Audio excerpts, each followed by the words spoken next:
Hello दोस्तों, मैं संजीव आप सभी का स्वागत करता हूं आपके अपने प्यारे YouTube channel know your economy में। आज की जो वीडियो है वो है सेंट्रल प्रॉब्लम क्लास 11th का इकोनॉमिक्स माइक्रो इकोनॉमिक्स में इंट्रोडक्शन जो आपका चैप्टर 1 है उसी से एक छोटा सा टॉपिक है सेंट्रल प्रॉब्लम। काफ़ी मार्क्स का आता है, ये 3 या 4 या 5 नंबर तक का ये क्वेश्चन आ सकता है आपके एग्जाम में। क्वेश्चन पूछा जा सकता है कि सेंट्रल प्रॉब्लम क्या है या इसके कॉजेस क्या है, अलग अलग क्वेश्चन आ सकते हैं ना। एक तो क्वेश्चन ये पूछ सकते हैं कि सेंट्रल प्रॉब्लम क्या है, ठीक है, और इसकी जो सेंट्रल प्रॉब्लम्स है मेन 3 प्रॉब्लम्स होती है इसमें, उसको मतलब आपको एक्सप्लेन करना रहेगा। ये 3 to 4 मार्क्स में आ सकता है। क्वेश्चन ये भी आ सकता है कि कॉजेस क्या है सेंट्रल प्रॉब्लम के, ठीक है, ये भी एक 3 मार्क्स का क्वेश्चन बन सकता है।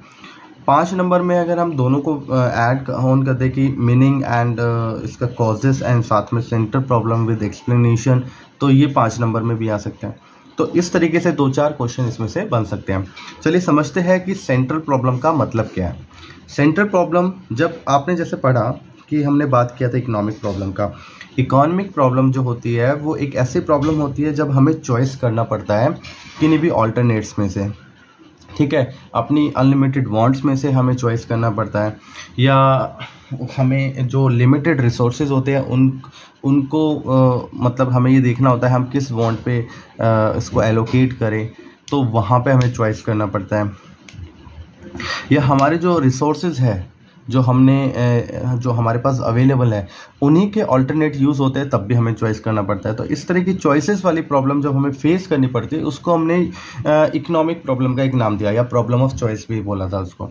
अब सेंट्रल प्रॉब्लम क्या है, इसी जो ये प्रॉब्लम ऑफ चॉइस है ना, ये इकोनॉमिक प्रॉब्लम है, इसको जब हर एक इकॉनमी को, मतलब बहुत सारी इकॉनमी, सिर्फ इंडिया की बात नहीं कर रहा मैं, सभी इकॉनमी को, चाहे वो कोई भी इकॉनमी हो वर्ल्ड में, सभी को ये एक प्रॉब्लम फेस करनी पड़ती है और ज़बरदस्ती उनको मतलब ये डिसाइड करना पड़ता है, चॉइस करना पड़ता है अपने ऑल्टरनेटिव्स में से कि कहाँ पे क्या करना है, या ये हमारे रिसोर्सेज को हमें कहाँ पे यूज़ करना है, या हमें किस चीज़ का प्रोडक्शन करना है, कैसे प्रोडक्शन करना है, ये सारी प्रॉब्लम उनको फेस करनी पड़ती है। तो इसी को हमने एक नाम दिया है सेंट्रल प्रॉब्लम का, जिसको हम ऐसे बोल सकते हैं, लिखा है जैसा कि मीनिंग ऑफ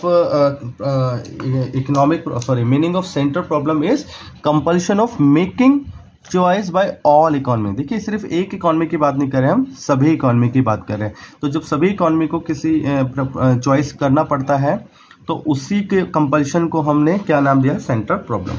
अब चलिए जानते हैं कि इसके कॉजेज क्या है।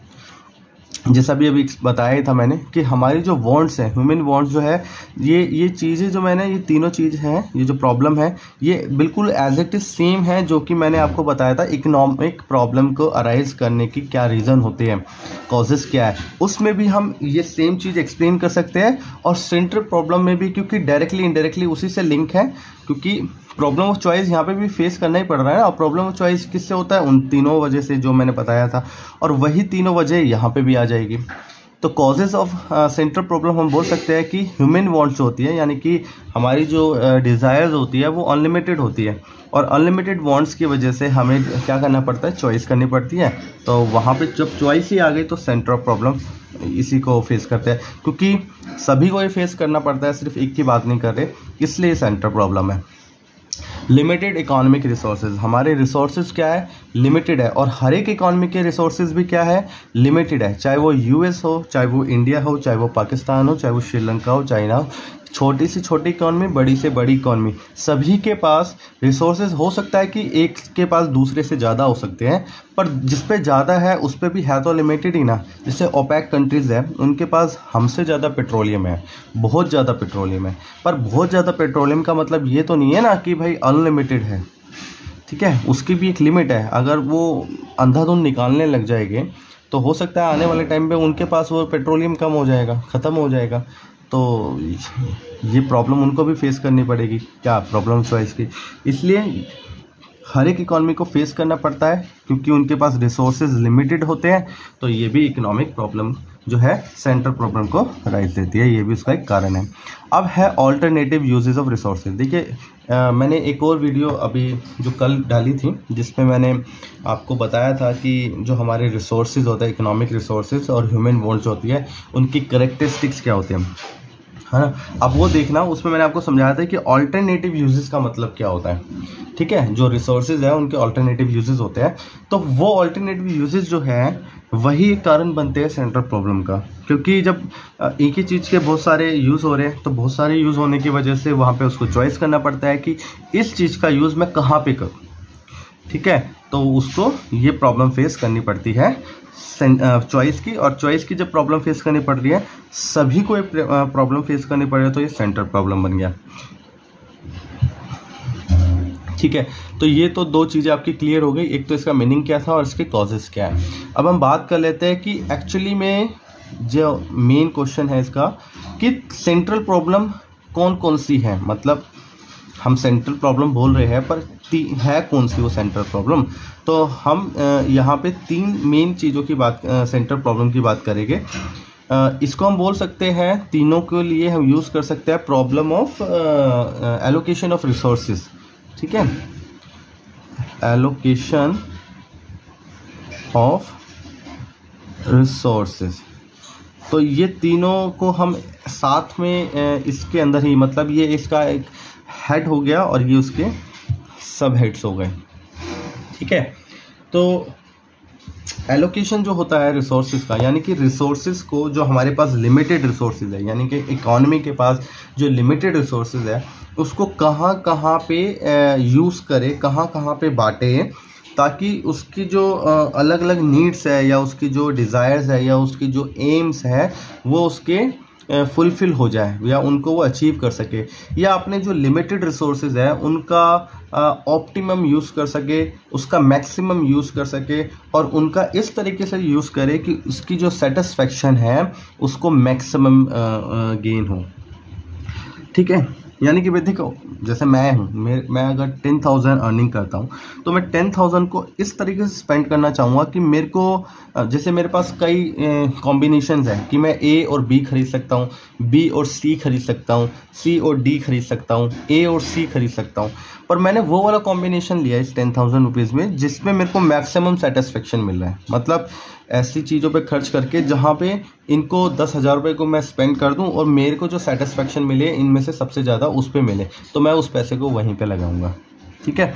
इसी तरीके से इकोनॉमी के जो लिमिटेड सोर्सेज है वो वहाँ पे स्पेंड करती है, वहाँ पे एलोकेट करती है जहाँ पे उसके मैक्सिमम सेटिस्फेक्शन मिलता है।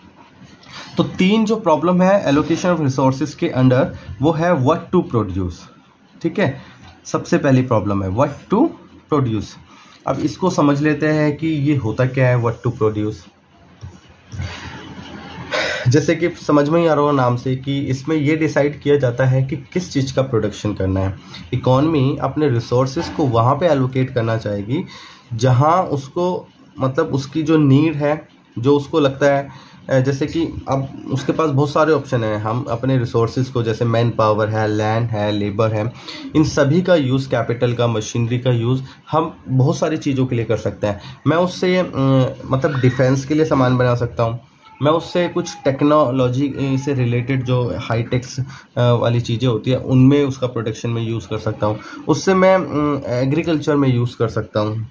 तो मतलब कई जगह है। टैंक बना सकता हूँ, वीट का प्रोडक्शन कर सकते हैं, क्लोथ बना सकते हैं, शूज़ बना सकते हैं, बहुत सारी चीज़ें कर सकता हूँ। पर करूँ क्या, मैं कहाँ उसको कितना एलोकेट करूँ। और मान लो मैं ये कहता हूँ जूते भी बना लो और ये भी बना लो, मोबाइल भी बना लो, टैंक भी बना लो, तो कितना कितना बना लो, ये सारा डिसीजन है इसी के अंडर लिया जाता है। तो यहाँ पे उसको चॉइस करना पड़ता है ना, क्या चॉइस करना पड़ता है कि किस चीज़ का प्रोडक्शन करना है और कितना प्रोडक्शन करना है। तो इसी को हम बोलते हैं व्हाट टू प्रोड्यूस। एक सेंट्रल प्रॉब्लम है व्हाट टू प्रोड्यूस वाली सेंट्रल प्रॉब्लम, ठीक है। जैसे कि आपको क्या कहते हैं, आपको वीट का प्रोडक्शन करना है या शुगर केन का ज़्यादा प्रोडक्शन करना है। अब आप देखोगे कि आपके यहाँ की जो पॉपुलेशन के हिसाब से आपको शुगर केन की ज़्यादा ज़रूरत है या वीट की ज़्यादा ज़रूरत है, किसकी कितनी क्वांटिटी आपको चाहिए, तो आप उसको उसके हिसाब से एलोकेट करोगे। क्योंकि अगर मान लीजिए हमारे पास रिसोर्सेज जो है वो अनलिमिटेड होते तो फिर हमें सोचना नहीं पड़ता। मैं कहता जितना मर्जी आप प्रोडक्शन कर सकते हो सारा प्रोडक्ट उसमें भी लगा दो और उसमें भी करो, जितना हो सकता है उतना करो, मैक्सिमम करो। पर मेरे पास अनलिमिटेड रिसोर्सेज नहीं है, तो मुझे यहाँ डिसाइड करना पड़ रहा है। कहीं ऐसा ना हो मैं शुगर कैन में ज़्यादा लोगों को एलोकेट कर दूँ, ज़्यादा लेबर्स को भेज दूँ या ज़्यादा मैन पावर को भेज दूँ, और वो तो शुगर कैन का तो बहुत सारा प्रोडक्शन कर दे, लेकिन वीट का प्रोडक्शन में के लिए मैन पावर कम भेजूँ और वहाँ प्रोडक्शन कम हो और मुझे ज़रूरत उसी की ज़्यादा हो। ठीक है, तो मुझे बाहर से फिर चाहिए होगा सामान या बाहर से मंगाना पड़ेगा। तो क्यों हम इस तरह की प्रॉब्लम फेस करें? मेरे पास जब है रिसोर्सेज तो मैं उसको सोच समझ के ही खर्च करूँगा ना। तो सोच समझने के लिए उसको चॉइस करनी पड़ती है। अब अपने रिसोर्सेज को चॉइस कर रहा है कि यहाँ पे एलोकेट करे, यहाँ पे, और कितनी क्वांटिटी में। तो इसी को प्रॉब्लम को उन्हें बोल दिया व्हाट टू प्रोड्यूस। ठीक है, नेक्स्ट है आपका हाउ टू प्रोड्यूस। क्या है? How to produce. जैसा कि नाम से ही समझ में आ रहा है, हाउ टू प्रोड्यूस मतलब प्रोडक्शन कैसे करना है, क्या करे, कैसे करे, कौन सी टेक्नोलॉजी का यूज़ करे या किस टेक्निक या किस मेथड का यूज़ करे प्रोडक्शन करने के लिए। अब देखिए, कोई भी इकॉनमी है या आप भी किसी काम को करेंगे तो ऐसा तो नहीं है कि बस किसी भी काम को करने का एक ही तरीका होता है। उस काम को करने के कई तरीके होते हैं और उन कई तरीकों में से आप उसको चूज़ करते हैं जो कि आपको लगता है कि ये बेस्ट है। अब बेस्ट किस सेंस में है? जैसे कि मान लीजिए आपको ये ए स्पॉट से बी स्पॉट तक जाना है और ये एक रोड है, ठीक है, और एक रोड ये भी है सी, ऐसे। तो आप कैसे जाना चाहेंगे? ये तो नहीं करेंगे ना कि आप ए से पहले सी के पास जाओगे एंड देन सी से ऐसे जाओगे। तो यहाँ से यहाँ तक जाओगे, ये मान लीजिए 5 किलोमीटर आपको जाना पड़ा और ये आपको 6 किलोमीटर जाना पड़ा, तो टोटल आपको 11 किलोमीटर। आप डायरेक्टली जाते तो मान लो आपको 8 किलोमीटर जाना पड़ता। तो आपके लिए कॉस्ट इफ़िशियंसी किस में है, मतलब कहाँ पे कम कॉस्ट लग रही है आपको? यहाँ पे सीधा जाने में आपकी कॉस्ट कम आएगी क्योंकि कम पेट्रोल लगेगा या कम आपका टाइम वेस्ट होगा।